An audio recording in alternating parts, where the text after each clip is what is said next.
Sebab apa yang telah difirmankannya akan dilakukan Tuhan di atas bumi sempurna dan segera.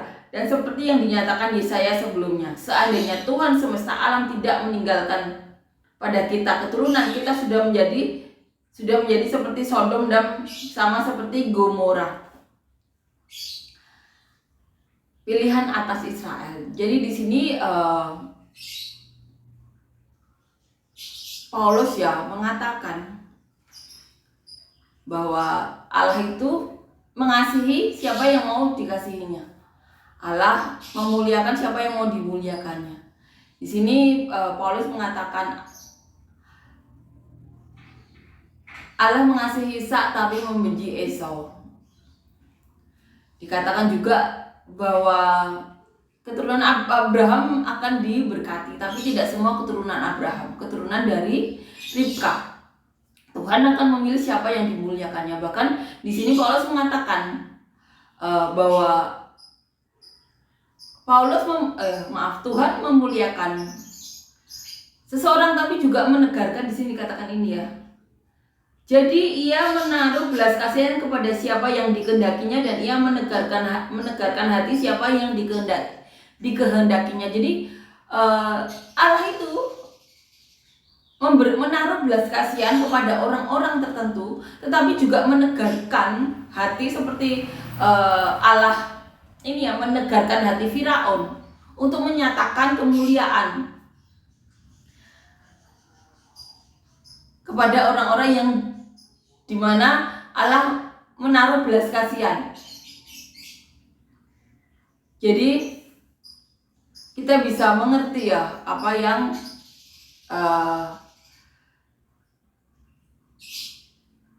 Allah kehendaki. Jadi saat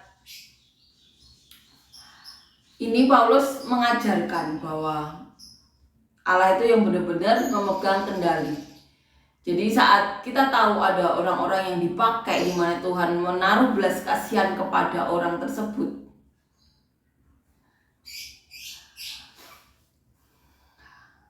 Paulus mengatakan itu benar-benar hak prerogatif Allah. Allah benar-benar yang memegang kendali hidup kita. Ini yang ditulis oleh Paulus. Kita akan renungkan ya ayat demi ayat bagaimana Paulus menerangkan pilihan atas Israel. Dikatakan di ayat 1, aku mengatakan kebenaran. Dalam Kristus aku tidak berdusta. Suara hatiku turut bersaksi dalam Roh Kudus bahwa aku sangat berduka cita dan selalu bersedih hati. Ini yang dikatakan Paulus. Paulus mengatakan tidak berdusta, mengatakan kebenaran dalam Kristus. Suara hati Paulus turut bersaksi dalam Roh Kudus bahwa Paulus berduka cita dan selalu bersedih hati. Dikatakan di ayat 3, bahkan aku mau terkutuk dan terpisah dari Kristus demi saudara-saudaraku kaum sebangsaku secara jasmani. Ini yang dikatakan oleh Paulus, bahwa Paulus itu saat melihat saudara-saudaranya itu sampai Paulus mau terkutuk dan terpisah dari Kristus demi saudara-saudaraku kaum sebangsaku secara jasmani. Jadi Paulus tuh selalu bersedih hati, sangat berduka cita saat melihat bangsa Israel. Paulus seperti mau terkutuk, mau terpisah dari Kristus demi bangsanya, demi bangsa Israel yang secara jasmani itu bangsanya. Sebab mereka adalah orang Israel, mereka telah diangkat menjadi anak, dan mereka telah menerima kemuliaan dan perjanjian-perjanjian dan hukum Taurat dan ibadah dan janji-janji. Mereka adalah keturunan bapa-bapa leluhur yang menurunkan Mesias dalam keadaannya sebagai manusia yang ada atas segala sesuatu. Ia adalah Allah yang harus dipuji sampai selama-lamanya. Jadi saat melihat bangsa Israel, walaupun saat itu Paulus juga di penjara sama mereka ya, tapi Paulus tuh bersedih hati, berduka cita, sampai Paulus tuh mau mengutuk dirinya, mau berkorban ya.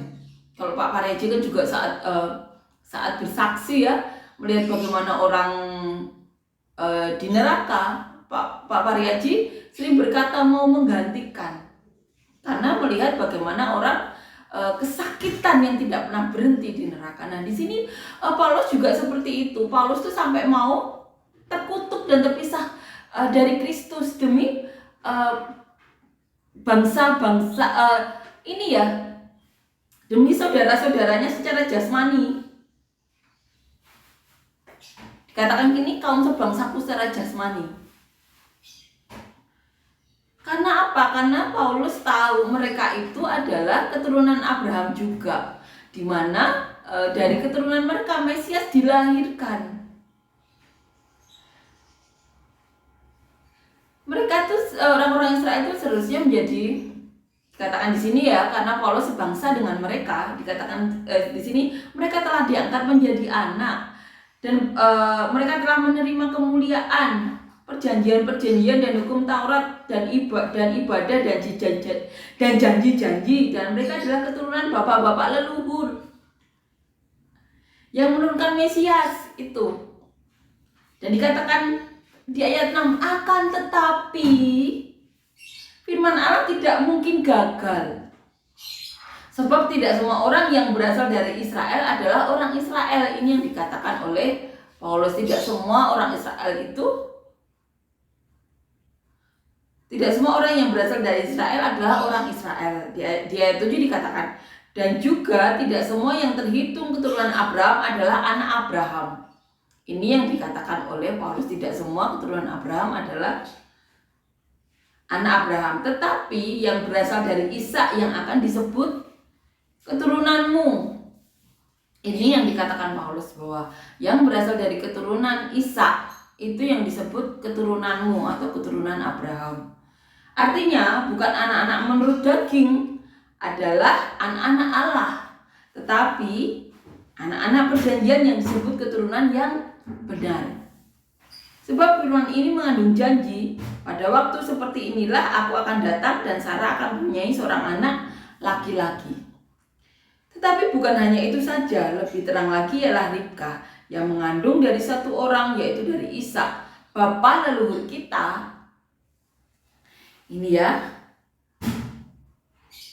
Sebab waktu anak-anak itu belum dilahirkan dan belum melakukan yang baik atau yang jahat, supaya rencana Allah tentang pemilihannya diteguhkan bukan berdasarkan perbuatan tapi berdasarkan panggilannya.